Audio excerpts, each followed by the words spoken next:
Hey guys, thank you for tuning in to t&rtalks. We are now on video 5, welcome back. So we're now here in the heart of Shoreditch. We're here for a really cool person. So yeah, you want to introduce yourself? I go by the name of Jez. I'm a painter and a full-time tattooist. Welcome, Jez. Welcome! Hey! No, thank you, Johnny. It's good. Topic, but have you noticed sort of a difference in sort of men and women getting tattoos? Because I mean, obviously, like, this is just our observation. We've noticed that a lot more guys, they seem to be getting a lot more sleeves and a lot more, and then like it's the women, they try and counteract that and then they get sleeves as well. And just like, have you noticed sort of over the years since you've been tattooing, there's like a difference? 100%. Yeah. I'll let you know now. Through my own experience, more women get tattooed than men. Oh! Yeah, okay. I know. People think it's the other way around. Yeah. More women. Yeah. But I'll probably say, maybe because it's the designs that I do. Yeah. But I'll say like 75% of my clients will be. And recently, I would say more women started to get sleeves. Like within the last 5 years. But to me, if you ask me, I think it's hot. So I know this is the thing though, girls, like, it's almost a preference for girls as well. They're like, I like my man to be tall, muscly, tattoos, like have that sleeve. It's almost become a preference or an accessory to what people want in their ideal person. So like, you have beard gang, you have tattoo gang. Yeah. Well, from when I was a little child, I was always able to draw. But I wasn't like the best. But I knew I had potential and I kind of draw and stuff. So growing up, I kind of like stuck to art and more painting. And obviously being a young guy, I was doing a lot of graffiti. okay. And from graffiti, I kind of went on to clothes designing and like painting on clothes and spray painting and like airbrushing. And from that, I kind of went from the airbrush machine to a tattoo machine. What did you learn? Did you go to a school or class, or was it literally just? Well, what it is with tattooing, most people go through apprenticeship. Okay. So you go to a tattoo studio and you'll be like the apprentice, and you probably be like scrubbing floors for like a year and just cleaning and stuff. So that's the proper way of doing it, but I kind of went a different route. I tried to get an apprenticeship sort of job, but like I said before, my art wasn't the best. So when I would go to different studios and give them my portfolios, they would just like send me back out the door. Aww. I know. Like, come back if you know. Yeah, so like it kind of put me down. Like it did slow me down a lot, but it didn't stop me. Luckily, I had friends that were tattooing at the time, and they kind of taught me a lot about hygiene and like cleaning and like what equipment to use. So I kind of took that on board, and I started to go on YouTube, and I was like, how do you use The internet is amazing. You can learn anything. You can learn anything. You can learn how to pilot a helicopter. I'm not even joking. But so like I kind of just figured out myself and how to set up machines and stuff. But within the tattoo industry, people that go like that sort of direction, they kind of look down on. And there's like a term like people usually call it scratchers. And they're just like, home eBay kit, and they're just like messing with everyone's skin and stuff. Okay. But I never tattooed anyone for almost a good 2 years. I was using PIGSKIN, and I know, which is kind of bad now. Wait, what? How did that? Wait, what? Yeah, as in a pig, like an animal? Yeah, animal PIGSKIN. Like, wait, where did you find PIGSKIN? Well, butchers, yeah. Oh wow. Yeah, butchers, but it's then again it's still hard to get it. Okay. You can go to butchers and then you can ask for PIGSKIN, and a lot of them will be like, no, we just throw that stuff away. Right? Okay. But someone told me they make like crackling out of PIGSKIN. Something like that. So some butchers will keep the skin. Yeah. So I went to my local butchers and I was like, oh yeah, I just want some PIGSKIN. And they looked at me and they were like, thinking, what? I just went up in there, I didn't even grab any chicken or anything. I went straight there. I was like, yeah, so can I just grab some pigskin, please? And then they gave me the look, and they were like, tattooing, and I was like, yeah. So they actually knew what you were doing. I think it's a common thing. So so what they had like these little like slabs of like skin, like these square patches, and they would just like stack them up. As if they knew you were coming in. How many do you need? So, wait, was that expensive? Like how much? No, it was like £1 for like. Oh wow. It was like £1. So I kind of took that and I was just like practicing on that, and then I would just throw it away. If I like accidentally left it out, it would just stick up. Yeah. So just keep like throwing it away. But you can also use like it's like a synthetic sort of skin. It's made out of rubber, and it's alright, but it's not the same as like pigskin. Because pigskin and human skin are very similar. Okay. I remember someone telling me like 98% of pig DNA is the same as humans. Oh wow. So yeah. I don't know how true that is. But so like it's very similar. Like obviously tattoo skin and pigskin, and I've realised like it's almost identical. Like you can do almost anything as he was doing on the humans.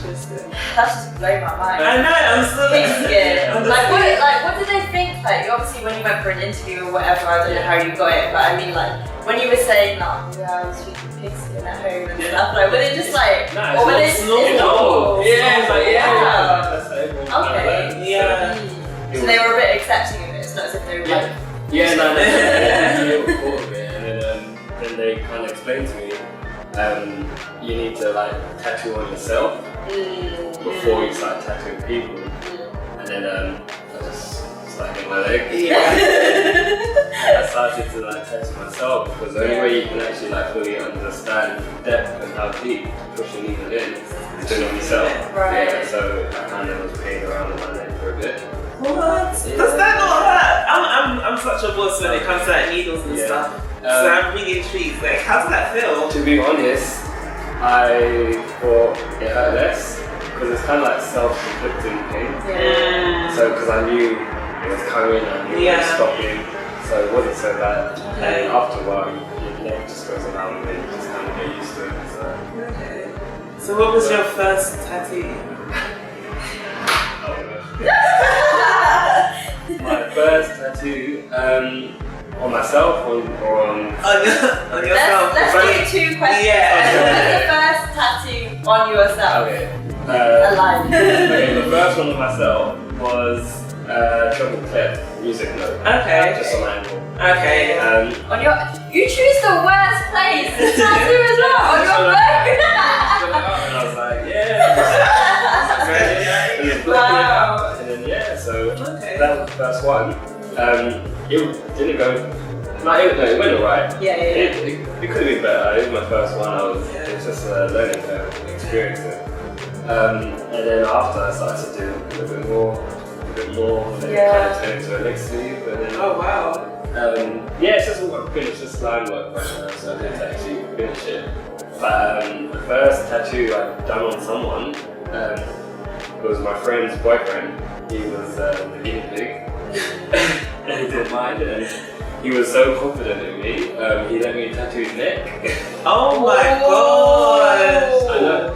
Like, that's risky. It was very risky, but it was only small. It was literally a Sagittarius star sign, like arrow sort of thing. And it was just on the back of his neck, like where the collar is. If he wanted it like there, and I was like, I don't want to be that. But to be honest, it came out for an apprentice. It came out pretty good. Okay. It came out pretty good. He hasn't come back to you to like tattoo over it or anything. No. He's still walking around with it. Okay. Oh wow. That's really cool. Yeah. How does it feel to like create all these different designs? Do you ever lose that creative flair? Or do you know how you have writer's block when you're writing books and stuff? Do you have that as well? I get it. Yeah, trust me, I get it. To be honest, not often. Okay. Because I kind of have a format of how I do things. Okay. So the creativity is always flowing. It's just maybe sometimes, depending on how I'm like emotionally, it might slow me down. Okay. Or if I'm like really busy with life, you gotta wash your clothes, you need to go buy food, you know what I mean? Like stuff like that can pile up, and then it kind of slows me down with design. So it's just finding the balance. Yeah. But I'm gradually like understanding as I grow as a person, I'm starting to figure out balance a bit better. So I can always produce. Okay. So there's nothing really stopping me, especially because of the style that I do. Yeah. It's kind of, it's infinite. It's infinite, definitely infinite. So. I mean, yeah, sort of going back to your style, because obviously, like, your style is like some of the best that I've seen. Like, Thank you. obviously, like, your sacred geometry and stuff like that is some of like the dopest I've seen. Thanks. So, you're welcome. She's got a tattoo on her. I do it on my leg and here as well. But like, what sort of inspired you to get into that? Like, is it a particular person or just researching? I don't know where to start. It's everything. Try putting it into words. Mandalas, spirituality, it all like, it ties in together. As I was growing up and as I was growing as a person, I was becoming more and more spiritually aware of things and other people and of knowledge and stuff, and then that's kind of what led me into researching and like understanding the universe and all sorts of stuff. Yeah. Brought me to the flower of life, Okay. which is a 6-fold image. Yeah. Flower of life. Okay. You don't get to that. You get it. Okay, so that was what captured me and wanted me to understand it a bit more. And then from understanding and from researching the flower of life, I realized everything evolves from it. Yeah. The start of everything is from flower of life. Or if you want to be very specific, the seed of life. Or in a circle. Okay? And patterns and so on evolve from this, and it kind of makes up shapes and beautiful patterns, and that's how you get mandalas and so on, how you get everything. And yeah, so that's kind of like the source of the style that I went to, that's really kind of stemmed from the flower. Yeah. Backstory. So have you tattooed loads of people with your own personal designs? Have you tattooed loads of other people? Yeah, basically what I'm trying to do now is only do my designs. Okay. People will bring me references and like examples of stuff, but I kind of just take it on board and I kind of put my own flair into it and I kind of revision. I mean, is there anything that you'd absolutely refuse to tattoo? Like, say if someone came in with like, something really basic, like a love heart or on the wrist, or I don't know. I kind of refuse. That sounds really bad and cheeky, but Wow, why? You know what it is? It's because like tattoos are there for the rest of your life, and some things are in the moment. And most of the time, I can spot things out and things in the moment, and I kind of save them from making a mistake. Yeah. Like, for example, someone would come, or a couple would come, and they'd be like, "Oh, we want each other's names on us." Oh, the classic one! Like, stuff like that. Like, we met I'm not 2 gonna weeks do it. ago, we're totally in love, we know each other's names. I'm not going to do that. Okay.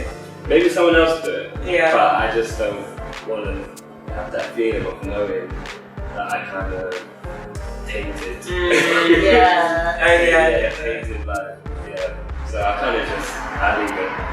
Or I refuse, or just maybe recommend them to someone else. Okay. So I'm not like cold-blooded to be like, no. Get out of it. Get out. Get out. How dare you? No. I'm not like that. So I'll just usually recommend someone. Yeah. I mean, obviously tattooing people comes with a story as well. How do you obviously hear loads of stories and reasons behind why people get tattoos and stuff like that. Does it ever become emotionally draining to listen to stories? Sometimes it does. So I do kind of get, well, to be honest, it does help because it connects me more with the idea and with the design.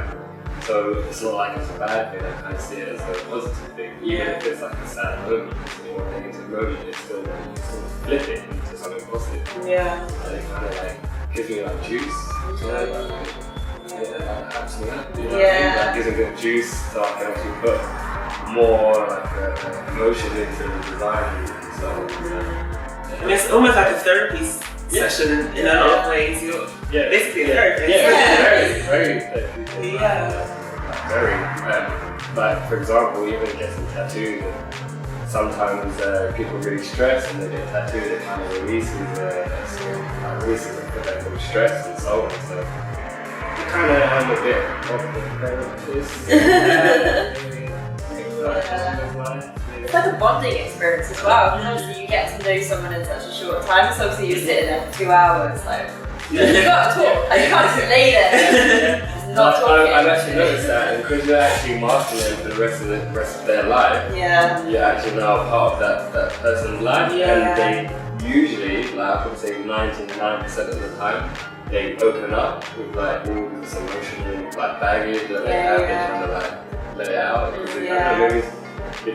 You're having a bond, like a bonding session, so you feel really comfortable because you are marking them.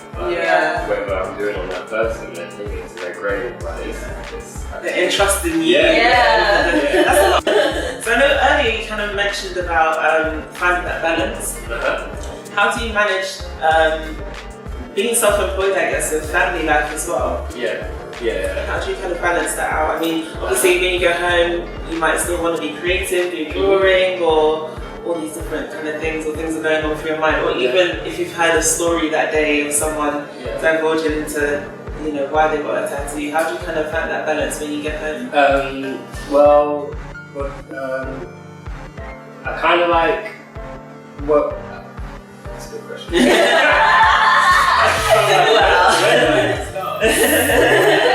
Okay, so if I do take on like a lot of like people's emotions through work, and then I come home, like to my family, I have 3 kids.